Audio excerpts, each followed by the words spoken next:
invités, partenaires des différentes institutions ici présents, les personnes et ressources, distingués invités, mesdames et messieurs. On est les CAFRAD, le Centre africain des formations et des recherches administratives de développement. J'ai l'insigne honneur et le plaisir de vous souhaiter tous la bienvenue pour ceux qui viennent de l'extérieur, qui viennent au Maroc, et les autres qui viennent venus à Saïdia, où se tient bien sûr les travaux de la 8e session du Forum sur la modernisation du service public et de l'État, et aussi la 5e session du Conseil d'industrie CAFRAD.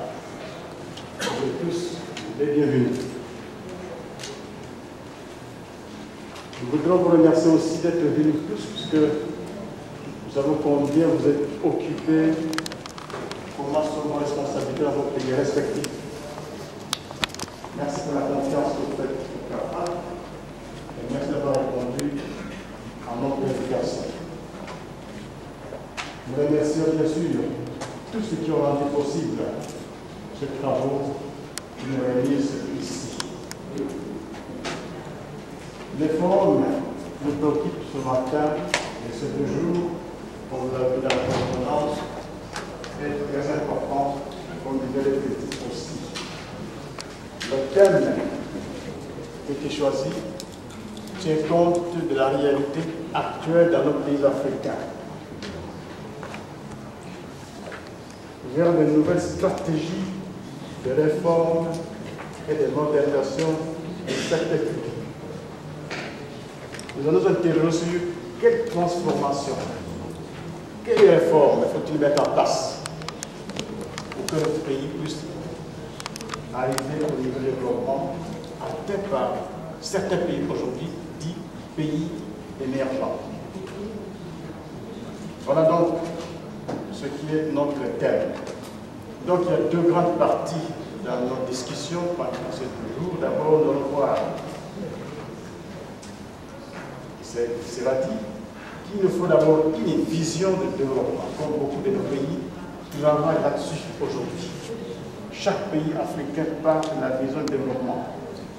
Et si possible, atteindre un niveau de développement équivalent, comme plus, de ceux qui sont dits aujourd'hui pays émergents. Il y a ceux qui ont même fixé la date. Dans 5 ans, dans 10 ans, dans 20 ans, dans 30 ans. Alors, comment y arriver? Ça, c'est la première question, le premier débat. Comment nous allons faire, nous, en Afrique, pour atteindre cette vision de développement, que nous puissions aller plus loin, accélérer le rythme du développement. Deuxième aspect, c'est ce qui concerne, bien sûr, pour tous, les différents ministères de la réforme. Quelles réformes, quelles innovations et quel apport votre service, votre ministère peuvent faire à cette émergence? Nous avons comprendre à leur gain. Voilà donc ce que nous allons débattre. Quel type de transformation, quel type de réformes faut-il mettre en place pour que le pays puisse atteindre les niveaux que nous souhaitons? Schématiquement, de quoi il s'agit? D'abord, comme vous le savez, actuellement, il y a une sorte de regain d'intérêt pour l'Afrique. Qu'est-ce que tous les continents s'intéressent actuellement de l'Afrique? Les États-Unis, l'Europe, l'Asie, l'Amérique latine. Il y a Chine, Afrique, France, Afrique, Brésil, Afrique, Japon, Afrique, ainsi de suite. Je vous dis tout un tas de réunions.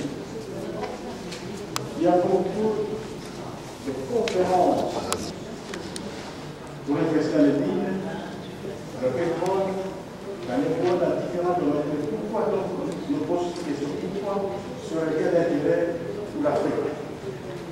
Et quand on réfléchit, on va faire attention. Il y a 2 phénomènes qui risquent de se reproduire. Nous le savons, les années 80, il y avait des programmes qu'on appelait programmes d'ajustement structurel. Ce sont des programmes qui étaient conçus par l'extérieur, par les institutions internationales pour l'Afrique. Ces institutions voulaient développer l'Afrique de leur façon. Les experts sont venus, ils ont travaillé, hélas. Ces réformes n'ont pas donné les résultats escomptés. Pourquoi? Parce qu'elles étaient pensées par l'extérieur, pas par les Africains eux-mêmes. Deuxième phénomène qui risque de se reproduire, nous avons la colonisation. On dit que les colons sont venus pour nous civiliser. Mais en réalité, ça enrichit les pays colonisateurs. Ils ont exploité matières premières, elles sont parties. Maintenant, avec l'arrivée massive, avec cet intérêt, est-ce que ces deux phénomènes ne peuvent pas se reproduire? Nous devons nous poser ces questions. Alors, qu'est-ce que nous devons faire, nous, en Afrique? C'est pourquoi l'une des causes de ce forum, c'est de prendre conscience, de monter des stratégies qui nous permettent de faire face à cette situation. Nous pensons que d'abord, nous devons renforcer nos capacités nous-mêmes pour penser notre avenir, notre développement.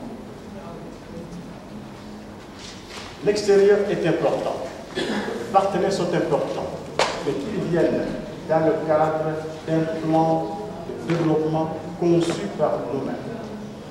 Chaque pays a sa vision, chaque pays développe son plan stratégique.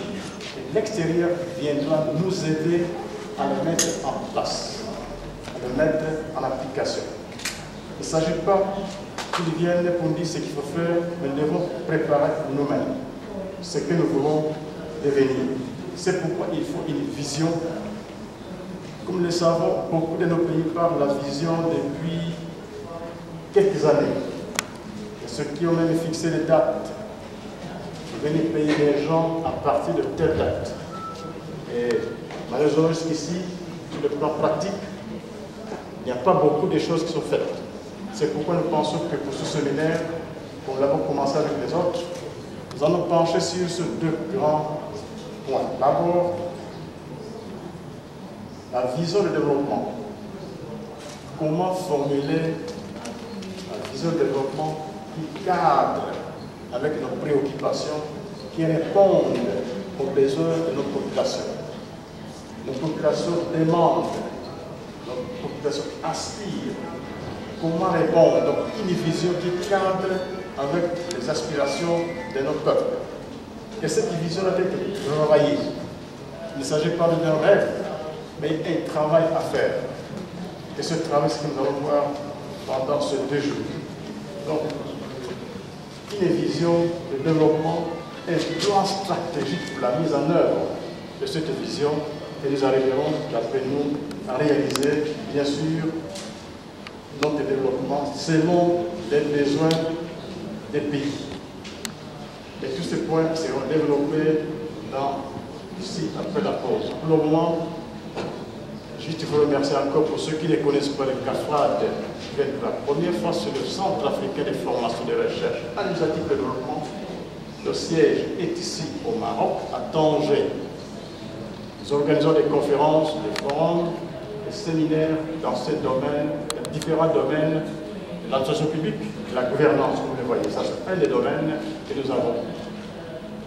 Nous voulons donc, pour terminer, remercier encore le gouvernement du Maroc, au niveau national, central et local, pour les soutiens et surtout les facilités d'accord au CAFRAD, l'octroi des visas en arrivant aux aéroports, la sécurité et beaucoup d'autres. Nous remercions bien sûr notre partenaire, le ministère de la fonction publique et de la modernisation de l'administration, à travers son ministre, M.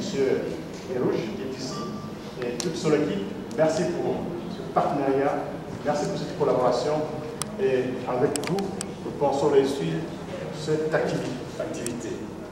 Nous remercions bien sûr tous ceux qui sont venus, personnels ressources, partenaires d'institutions internationales, régionales et nationales. Merci que vous soyez là, puisque nous voulons bénéficier de vous tous. tous les partenaires, pour nous, tous les participants, nous voulons bénéficier de ce que vous avez. Vous avez une riche expérience dans différents domaines. Nous voulons bénéficier de votre expérience. Et nous voulons aussi que vous partiez avec quelque chose de nouveau de ce séminaire et de ce forum. Encore merci et nous souhaitons bien sûr succès à nos travaux. Nous allons voir le programme en détail après la pause, mais juste pour vous donner l'idée. Vous l'avez déjà parcouru. Le programme est divisé en 4 sessions. Nous avons la première session qui va commencer immédiatement à la pause café. Nous avons le ministre du Zimbabwe qui va présider cette session. Après, nous avons 2 sessions. La session de 14h30, la session sera présidée par le ministre de la RDC. La session qui va suivre sera présidée par le Mali. Et demain, nous avons une session qui sera présidée par Madame la ministre de Guinée équatoriale. Donc, tous les détails sont là, je n'ai pas besoin d'y arriver. Mais tout ce que je veux dire, c'est que tous ceux qui pensent contribuer, c'est-à-dire qui ont une expérience à relater, à partager, nous pouvons mettre sur la liste de meilleurs de l'espace pour ceux qui veulent intervenir, soit pour partager quelque chose de spécial, la raison de la réforme ou l'achèvement de la vision de développement. Nous pouvons mettre sur la liste. Merci encore, monsieur le Président.